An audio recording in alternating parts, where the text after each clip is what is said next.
자, 수요 공급 이론인데요. 여기는 4문제 정도 출제된다 보시면 되겠습니다. 수요 공급에서.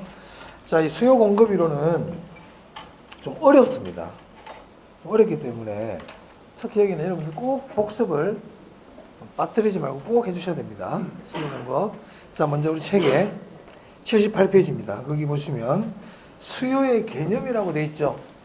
네, 메모하세요.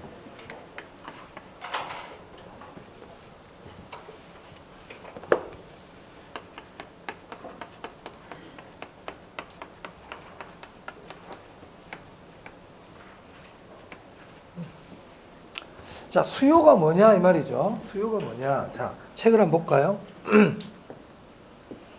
수요란 밑줄 칩니다. 구매력을 갖춘 소비자가 구매력을 갖춘 밑줄 치고요. 일정 기간 동안에 밑줄 치고요. 재화나 용역을 구매하고자 하는 욕구를 말한다. 거기 구매하고자 하는 욕구를 말한다. 줄 칩니다. 구매자는 욕구까지 줄 치시면 되겠어요. 줄 쳤어요? 자, 거기 하고자를 동그라미 하세요. 하고자. 자, 그게 수요의 본 뜻이에요. 수요의 본 뜻인데, 자, 가장 중요한 말만 딱 줄이면 이렇게 줄일 수 있어요. 수요의 개념이란 우리 어머니 길게 외우면 어렵잖아요.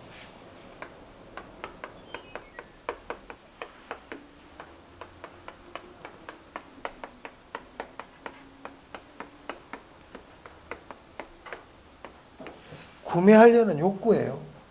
구매하려는 욕구. 자, 여기서 하려는 하고자 이 말이 중요해요. 그럼 여기서 수요가 구매하려는 욕구, 구매하고자 하는 욕구라 그랬죠. 그럼 이건 실제로 구매한 겁니까? 의도입니까? 의도를 얘기합니다. 진짜 의도입니다. 여러분, 우리가 어떤 용어에 대한 이해를 할 때는요, 길게 외우려고 그러지 말고요. 핵심되는 말을 딱 기억해 놓고 거기다가 살을 붙여가면 돼요. 살을 붙여가면 돼요. 자, 수요 그러면 구매하고자 하는 욕구, 구매하려는 욕구라 그랬습니다. 그러면 뭘 구매합니까? 뭐 물건이나 부동산이겠죠. 맞아요? 그러니까 우리는 부동산을 공부하니까 부동산 수요 그러면 부동산을 구매하려는 욕구 이러면 되겠죠. 맞아요? 자, 그러면 임차와 임대가 있잖아요. 그죠? 그러니까 우리가 수요라는 건 임대일까요? 임차일까요? 임차. 임차. 빌리는 게 임차죠. 그래서 구매라는 말 대신 여기다가 임차 그래도 되는 거예요.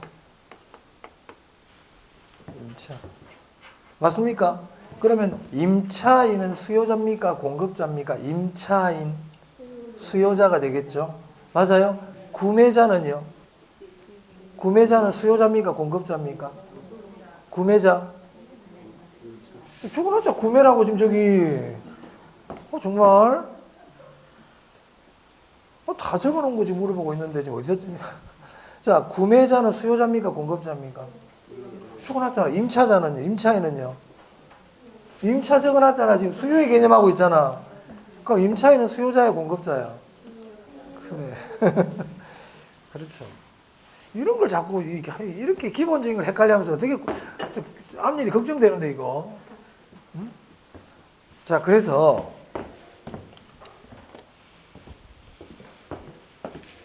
또 적어야 됩니다. 구매자, 매수인, 임차인. 자, 이런 사람들은 수요자다, 공급자다? 예? 수요자죠. 필요로 하는 사람이잖아요. 수요자, 구매하려는 사람 아닙니까? 그 물건을 필요로 하는, 구입하려는 사람을 수요자라 그런다고요. 오케이? 자, 그러면은 수요라는 거는 어떤 물건을 구매하려는, 어떤 물건을 임차하려는 욕구를 우리는 뭐라고 부르자? 수요라고 부르자. 자, 그런데 그 물건을 구매하려고 하는데 능력이 없어. 능력이 없단 말이야. 그럼 그건 수요라고 보면은 안 된다는 거예요. 그래서 구매력을 갖추는 줄을 친 거예요. 자, 공인중개사 사무실에 전화가 왔다. 아파트 하나 살려고 합니다. 아파트 하나 살려고 합니다. 전화가 온 거예요. 그죠? 그럼 이 사람 실제로 산 거예요? 사겠다는 의도예요. 그 수요라고요. 실제로 산 게 아니고요. 살려고 의도가 그 수요라고요. 자, 그러면 이제 중개사 소장님이 그분한테 질문하겠죠. 얼마짜리 집을 찾으세요? 이렇게 물어봤단 말이에요. 그런데 그분이 나 돈은 없어요. 이런단 말이에요. 나 돈은 없어요. 수요다 수요가 아니다. 아니다 이 말이야. 오케이? 이해됐습니까? 자, 그래서 79페이지 봐봐요. 79페이지 보면 그 사전적 개념이라고 돼 있나요? 자, 거기 보면 줄칩니다. 지금부터 수요량은 밑줄 실제로 구입한 구매량이 아니라 돼 있죠. 보이세요? 거기 줄치고 별표하셔야 돼요. 시험에 수요량은 수요자가 실제로 구매한 수량을 말한다. X입니다. 실제로 구매한 걸 얘기하는 게 아닙니다. 그리고 뒤에 뭐라고 되어 있어요? 구입하고자는 뭐라고 되어 있어요? 의도란 말이에요. 의도. 자, 그리고 양가로 3번 보세요. 유효 수요라고 되어 있나요? 그거 중요하거든요. 유효 수요. 자, 그래서 거기 보면 1번 동그라미 1번 수요량은 반드시 구매력을 수반한 유효 수요를 의미한다 이 말이야. 그럼 유효 수요가 뭐냐? 그 뒤에 보세요. 구매 의사도 있어야 되지만 뭐도 있어야 된다? 구매력도 있어야 된단 말이야. 그래서 우리가 부동산 수요를 얘기할 때 구매력이 없다. 그럼 그건 부동산 수요가 아니다 이 말이에요. 이해되셨어요? 꼭 기억합시다. 수요의 개념에서 그 두 개 기억하면 돼요. 실제로 구매한 수량 아니다. 그리고 구매력이 있어야 된다. 구매력을 갖춘 수요를 뭐라고 부른다? 유효 수요라고 부른다. 오케이? 자, 그래서 수요의 개념에서는 두 개를 기억하자. 실제로 구매한 수량이다. 실제로 구매한 수량이 아니다. 실제로 구매한 수량이 아니다. 자, 그리고 유효 수요라 그랬어요. 유효 수요는 뭐냐? 내가 구매하려는 의도도 있어야 되지만 뭐도 있어야 된다? 구매 능력도 있어야 된다.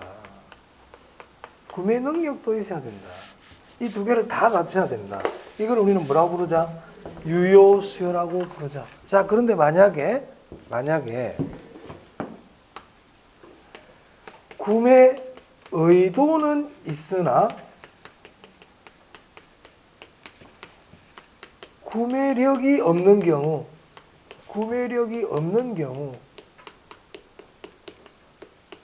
이걸 우리는 뭐라고 부르냐면 예비 수요, 잠재 수요,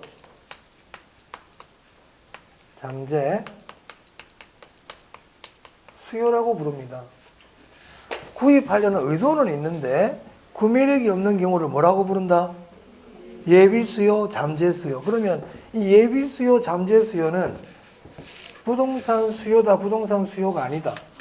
부동산 수요가 아니라 이 말이에요. 수요가 아니에요. 구매력이 없잖아. 수요 아닙니다. 이렇게 정리하시면 되겠습니다. 자, 그래서 79페이지 보시면 유효 수요는 구매력을 수반한다고 그랬죠.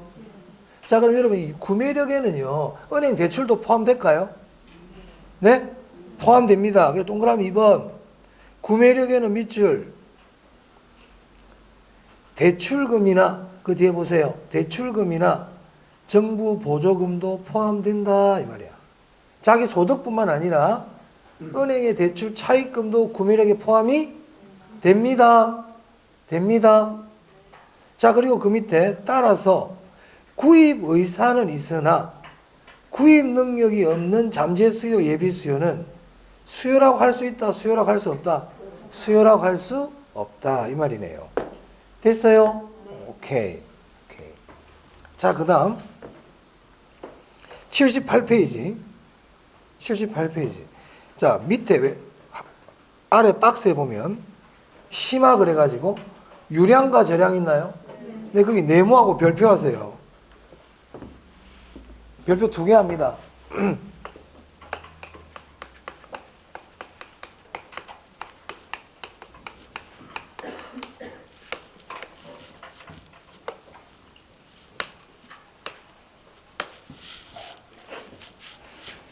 올해 나올 가능성이 상당히 높습니다. 유량과 절양. 작년쯤에 나왔어야 됐는데 작년에 안 나왔거든요. 올해 아마 나올 가능성이 높다고 봅니다. 자, 유량과 절양은요, 측정과 관계돼요. 측정. 자, 우리가 측정이라는 게 뭐예요? 어떤 걸 재어보는 거죠. 길이를 재어보고 무게를 달아보고, 그게 측정 아닙니까? 맞아요? 자, 측정을 할 때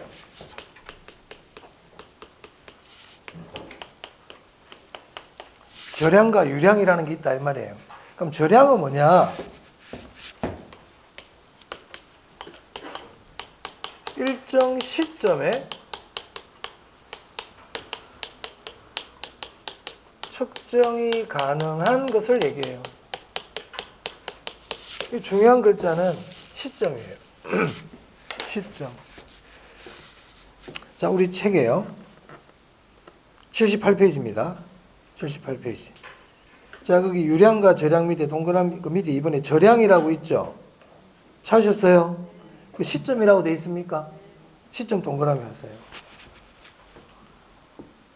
자, 예를 들어 볼게요. 자, 여러분 체중을 한번 재보고 싶어요. 여러분의 몸무게. 그럼 여러분의 몸무게는 지금 이 시점에 바로 알 수 있나요? 몸무게 지금 알 수 있어? 체중계 있다 해볼게. 체중계. 바로 올라가 보면 되죠. 이런 게 절량이에요. 체중 절량이에요. 우리 시험은 뭘 묻냐면 절량에 해당하는 거를 물어봐요. 그럼 체중 절량이죠. 예를 들면 우리 부동산에서는 체중이라는 말을 시험에 낼 리는 없지만 제가 예를 든 겁니다. 그러면 몸무게, 체중 이거는 유량이다, 절량이다? 절량이다. 지금 바로 알 수 있다고요. 이 시점에 바로 측정이 가능한 걸 뭐라고 부른다? 절량이라 불러요. 오케이? 그럼 어떤 것들이 있을까? 얘가 중요하다고. 얘가 중요하다고요.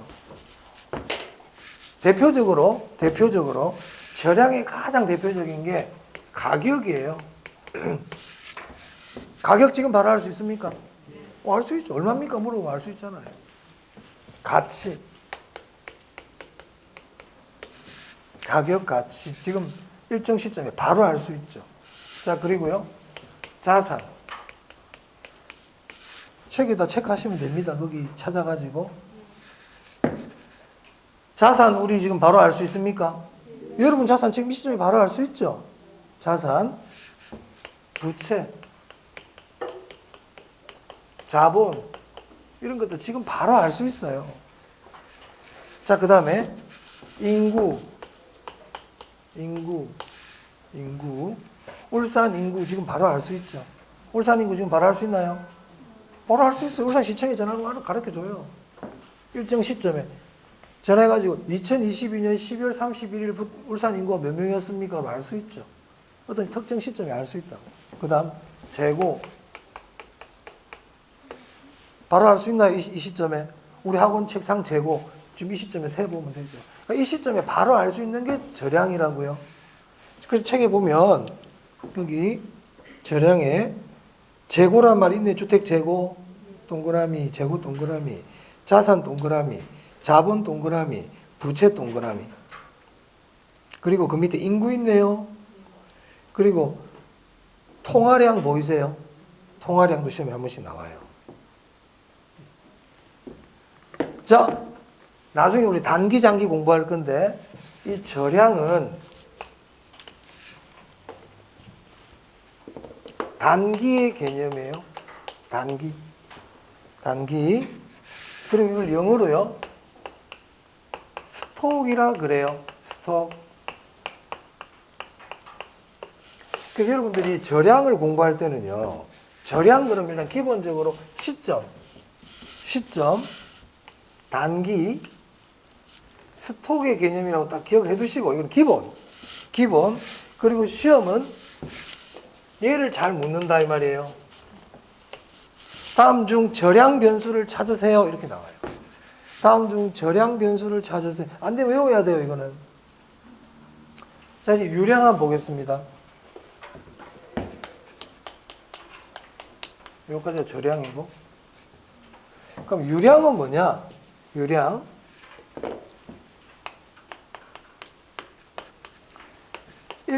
특정 기간을 명시해야만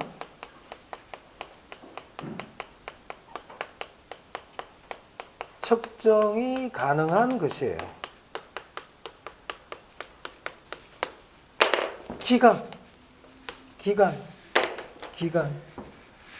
그래서 이 유량은요, 장기 개념이고요.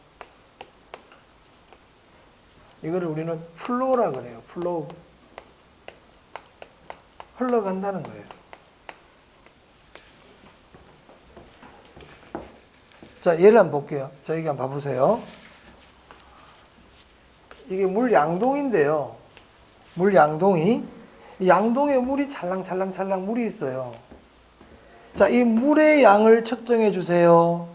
저량일까요? 유량일까요? 저량인 거야. 지금 물에 고여있는 이 양은 지금 바로 잴 수 있죠? 이런 게 저량이에요. 무슨 말 이해됩니까? 지금 바로 알 수 있는 게 저량이라고. 이게 스톡이거든. 스톡. 자, 그런데 여기 구멍을 뚫었어요. 여기 양동에 구멍을 뚫어버렸다고. 그럼 구멍을 뚫은 물이 어떻게 됩니까? 새어 나가겠죠? 맞아요? 자, 이 새어 나가는 물의 양을 측정해 주세요. 지금 이 시점에 알 수 있나요? 이 시점에 흘러가는 물의 양 알 수 있어요? 몰라요. 그런데 제가 여기서 1초간 흘러나가는 양, 1초간 또는 1초 동안, 그럼 1초 동안 흘러가는 양, 그럼 이건 측정할 수 있습니까? 그렇지. 이렇게 기간을 정해줘야만 측정할 수 있는 개념을 뭐라고 부른다? 유량이라 그런단 말이야. 이게 플로우잖아. 흘러간다고. 플로우. 유량. 흘러간다면. 그러니까 흘러가는 양은 이 시점이 얼마입니까? 그건 알 수 없는 거예요. 언제부터 언제까지를 명시해줘야만 측정할 수 있는 거예요. 무슨 말인지 알겠습니까? 자, 예를 들어서요. 선생님 소득이 어떻게 됩니까? 선생님 소득이 어떻게 되세요? 자, 소득은 유량일까 저량일까요? 지금 이 시점에 소득, 저량은 시점이라고 그랬지. 그러면 지금 이 시점에 소득이라는 게 있습니까? 질문이 잘못됐잖아요. 제가 예를 들어 어떤 분한테 선생님 소득이 어떻게 되세요? 그러면 이분은 나한테 다시 반문해요. 왜냐하면 질문이 명확하지 않으니까 나한테 다시 질문이 들어온다니까. 뭐 한 달 수입 말하는 겁니까? 뭐 1년간 소득을 물어보시는 거예요? 제 시급을 물어보시는 거예요? 반문을 하겠죠. 질문이 잘못됐기 때문에. 그럼 제가 다시 질문해야 되는 거야. 선생님 1년 동안 소득이 어떻게 됩니까? 한 달간 수입이 어떻게 됩니까? 이렇게 얘기해야만 답을 할 수 있잖아요. 이처럼 어떤 기간을 정해줘야만 답을 할 수 있고 측정할 수 있는 걸 우리는 뭐라고 부르자? 그게 유량인 거예요. 유량. 무슨 말인지 이해되세요? 저량 유량의 개념은 그런 거예요. 그래서 유량의 가장 대표적인 게 뭐냐면 조금 전에 제가 말씀드린 소득인 거예요. 소득, 수입, 이런 것들은 대표적인 유량입니다. 그럼 여러분 있잖아요. 소득, 수입이 유량이면 우리 소득, 수입과 비교되는, 반대되는, 대립되는 개념이 비용입니까? 맞아요? 그럼 소득이 유량이면 비용도 뭘까요? 아니 여러분 여러분 한 달 마감을 하고요. 장부를 적어요. 한 달인데 이번 달에 얼마 벌었지? 한 달 정산한다 그래 볼게요. 그럼 한 달간 수입 또는 소득이야. 1,000만 원이래. 소득 수입 유량이다 저량이다? 지금 좀 적었잖아요. 유량이죠. 집중해야 돼요. 유량이죠. 그럼 여기서 한 달 정도 여기다 비용을 빼잖아요. 맞습니까? 그럼 얘는 유량인데 그럼 얘도 뭐가 돼야 될 것 같아요? 이것도 유량이 돼 의미가 있잖아요. 위에 거는 유량인데 밑에 거 저량 빼면 그게 의미가 있습니까? 그러니까 이걸 하나만 다 외우려고 그러면 안 되고요. 아까 자산하고 부채하고 봐봐. 자산이 저량이니까 부채도 저량이잖아. 자산의 반대가 뭔데? 부채. 그 자산이 저량이면 부채도 당연히 저량해야지. 맞아요? 그런 개념이란 말이야. 그러면은 소득 수입도 유량이면 비용도 어떻게 돼요? 우리가 비용이라는 것도 기간을 정해줘야 되잖아요. 선생님 비용이 어떻게 돼요? 뭔 소리야 이거. 한 달간 비용이 어떻게 됩니까? 이렇게 물어봐야죠. 하루 비용이 어떻게 됩니까? 한 시간 비용이 어떻게 됩니까? 이렇게 돼야 되는 거 아닙니까? 맞아요? 그럼 질문해 보자. 사용료라는 게 있어요. 사용료 유량일까요? 저량일까요? 유량이다 이 말이야. 애들 데리고 경주에 놀러 갔어. 자전거를 빌려 타기로 했어요. 자전거 사용료가 얼마입니까? 질문이 잘못됐죠. 그럼 이 사람이 1시간 사용료가 10,000원입니다. 이렇게 얘기해 주겠죠. 이처럼 기간을 명시해 줘야만 측정할 수 있고 기간을 명시해 줘야만 대답할 수 있는 이런 개념을 뭐라고 부른다? 유량. 쉬운 건 어려워요. 잘 개념을 잘 잡아놔야 돼요. 그럼 소비는 유량일까 저량일까? 소비. 그렇지. 소득 수입이 유량이면 소비도 당연히 유량이겠지 뭐. 한 달간 소비량, 1년간 소비량 이렇게 이 시점의 소비량 이런 건 없어요. 맞아요? 그럼 생산량은요? 유량인 거예요. 현대자동차 가가지고요. 선생님이 공장장님 생산량이 어떻게 됩니까? 그럼 공장장 이렇게 얘기해요. 하루 생산량이 10대입니다. 한 달간 생산량이 100대입니다. 이렇게 얘기할 겁니다. 기간을 딱 제시한다 이 말이에요. 생산량. 안 되면 외워야 돼 이거는. 이해가 안 되면 외워버려야 돼. 생산량 유량입니다. 거래량 유량입니다. 시험에 잘 나오는 애들입니다. 얘들. 잘 나오는 애들입니다. 얘들은 따로따로 외우려고 그러면 안 되고요. 소득이 유량이면 수입도 유량인 거예요. 소득 수입이 유량이면 비용도 유량인 거예요. 소비도 유량인 거예요. 자산이 저량이면 부채도 저량인 거야. 자본도 저량인 거예요. 여러분들 직장 생활 해보신 분들은 모르겠는데 우리가 대차대조표라는 게 있습니다. 재무상태표. 대차대조표에 들어가는 게 자산, 부채, 자본이야. 얘들은 다 저량이야. 이 시점에 자산과 자본과 부채를 나타낸단 말이야. 근데 우리 손익계산서라고 있거든요. 손익계산서. 그건 전부 유량이에요. 한 달간, 1년간 수익과 비용을 적는 게 손익계산서라고. 얘들은 다 손익계산서에 들어간 애들이에요. 그러니까 수익, 비용 이런 개념들은 다 유량이야. 자, 그럼 질문해 볼게. 여러분, 대한민국 1인당 GNP란 말 들어보셨어? 1인당 총생산. 유량일까, 저량일까? 유량인 거야. 대한민국 국민들이 1년 동안의 순소득을 1인당 GNP 이렇게 얘기한단 말이에요. 자, 잘 알아두세요. 이런 것들은 시험에 잘 내요. 자, 유량 한번 볼게요. 유량에 보시면, 그 임대료 보이세요? 임대료가 사용료 아닙니까? 그러니까 유량이죠. 소득 동그라미 하셔야 되고요. 그 뒤에 주택 거래량, 거래량 동그라미 하시고요. 비용 동그라미 하시고요. 그리고 장기 동그라미 하시고요. 그리고 거기 신규 주택 공급량이라고 돼 있나요? 거기는 줄치고 별표 2개 정도 하세요. 신규 주택 공급량 무조건 나와요.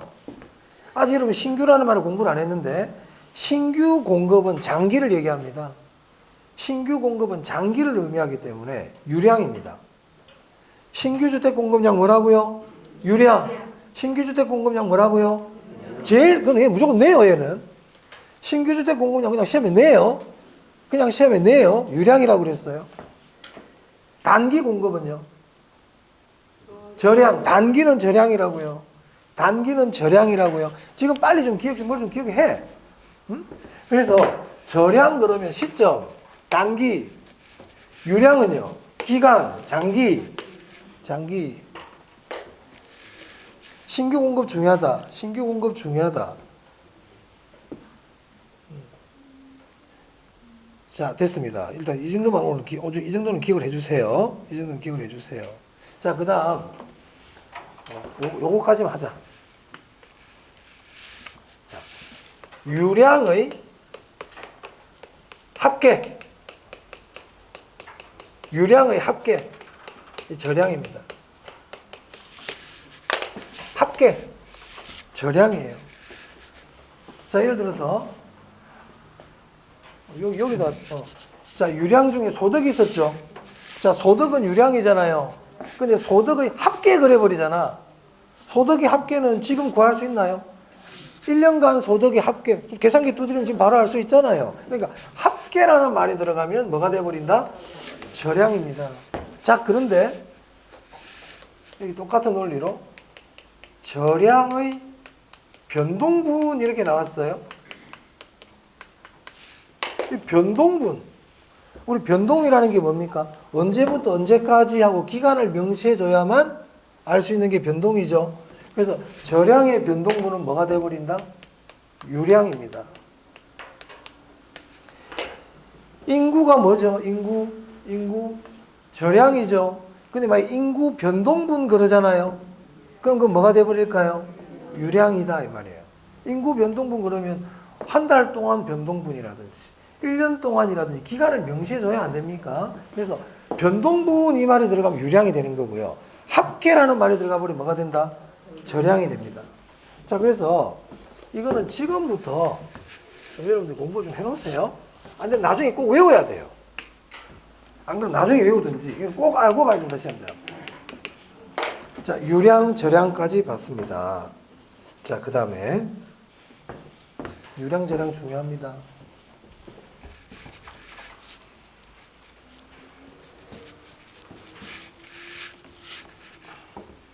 자, 그리고 이제 교재 79페이지예요.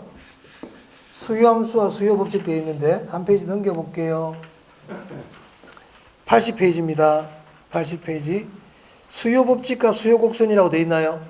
자, 거기 동그라미 1번에 수요법칙이라고 있죠. 네모. 동그라미 2번에 수요곡선이라고 되어 있습니까? 네모. 자, 그래서 여러분 동그라미 1번 하고요. 동그라미 2번 이렇게 네모했는데 이렇게 딱 묶으세요. 이들은 관련이 있어요. 자, 지금부터 수요 법칙에 대해서 보겠습니다.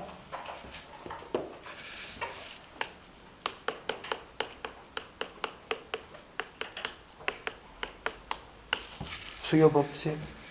자, 수요 법칙이 뭐냐? 가격과 수요량의 관계를 얘기합니다. 자, 우리 책에 수요 법칙 거기 보시면 옆에 줄 한번 쳐볼게요.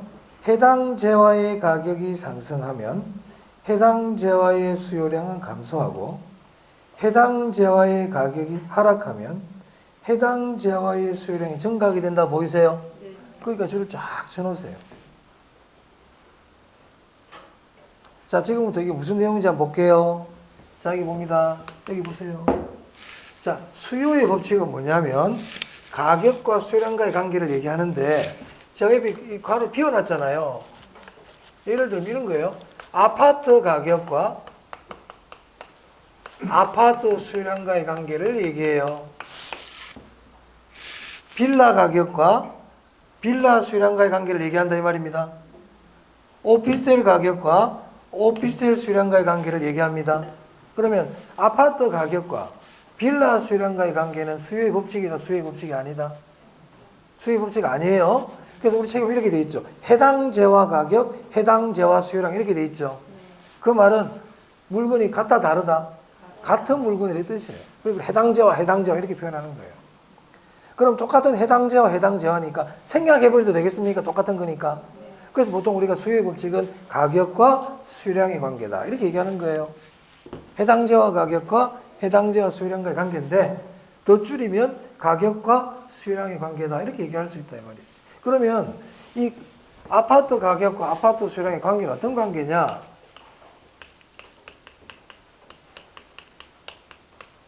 아파트 가격이 상승을 해요. 그럼 아파트 수요량이 어떻게 될까요? 증가할까요? 감소할까요? 감소합니까? 자, 아파트 가격이 한 채 3억에 아파트 가격 한 채 3억 할 때 수요량이 만약에 한 채라 그래 볼게요. 아파트 한 채 3억이면 몇 채 사실 거예요? 이렇게 물어봤더니 한 채 사겠습니다. 이렇게 얘기한단 말이야. 수요량은 실제로 구매한 겁니까? 의도입니까? 의도. 3억일 때 몇 채 사실 거예요? 했더니 한 채 사겠대. 그러면 아파트 한 채 2억이면 어떻게 할 거예요? 물어보면 한 채보다 더 산다 그럴까요? 적게 산다 그럴까요?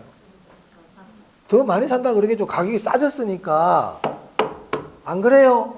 가격이 내려서 사면 더 사야 되고 그러지. 가격이 내렸는데 안 사야지 그러지 않잖아요. 그래서 가격이 상승하면 수요량은 줄어들고, 가격이 반대로 내리면요, 수요량은 어떻게 된다? 증가한다 이 말이에요. 조금 전에 줄친 거 아닙니까 그게? 맞아요?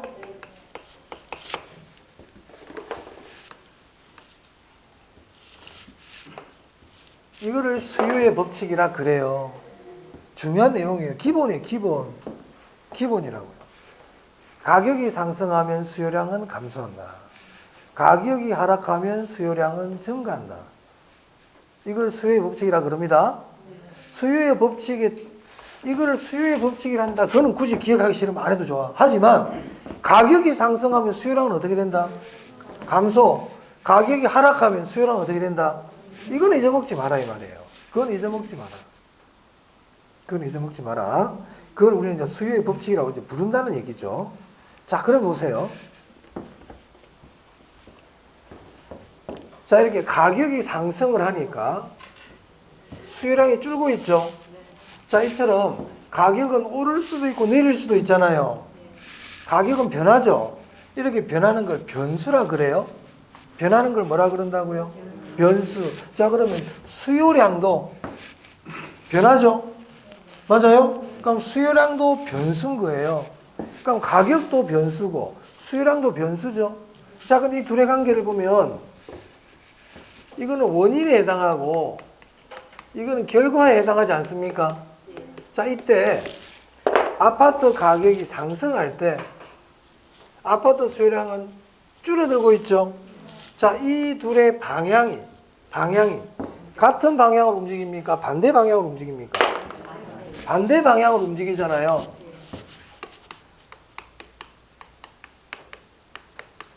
이처럼 두 변수가 반대 방향으로 움직일 때 이 둘의 관계는 반비례 관계다 이렇게 얘기하고요.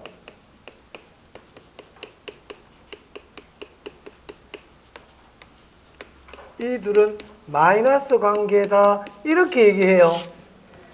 이거 기억해 주셔야 돼요. 앞으로 플러스 마이너스라는 말이 나오거든. 플러스 마이너스라는 말이 나오면 방향을 나타내요. 그러니까 마이너스 관계는 같은 방향, 반대 방향? 반대 방향에다 마이너스는 그냥 반대 방향이라고 생각하라고요. 마이너스는 반대 방향. 마이너스는 반대 방향. 마이너스는 반대 방향. 됐나요? 마이너스는 반대 방향. 둘의 관계가 반대로 움직일 때 마이너스 관계라 그러고 이 둘의 관계를 뭐라고 부른다?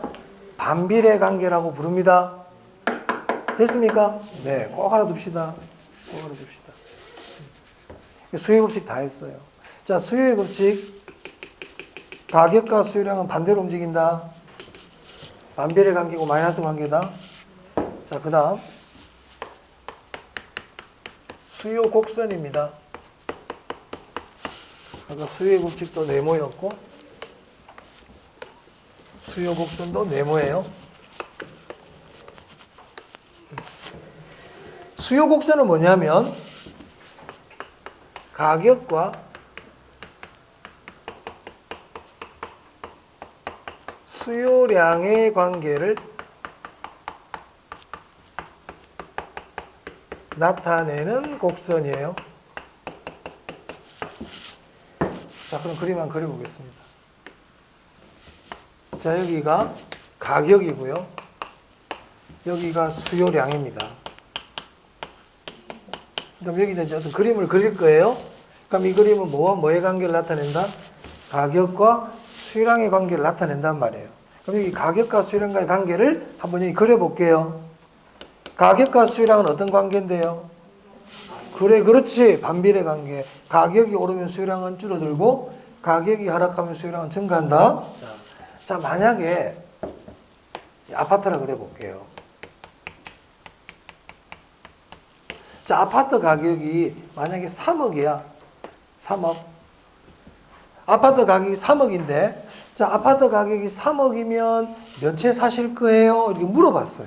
그랬더니, 아파트 가격이 3억이면 저는 2채 사겠습니다. 이렇게 얘기하는 거예요. 그러면 3억일 때 두 채를 사겠다. 요 점이 되겠네요. 그러니까 요 점의 의미는 3억일 때 수요량이 몇 채다?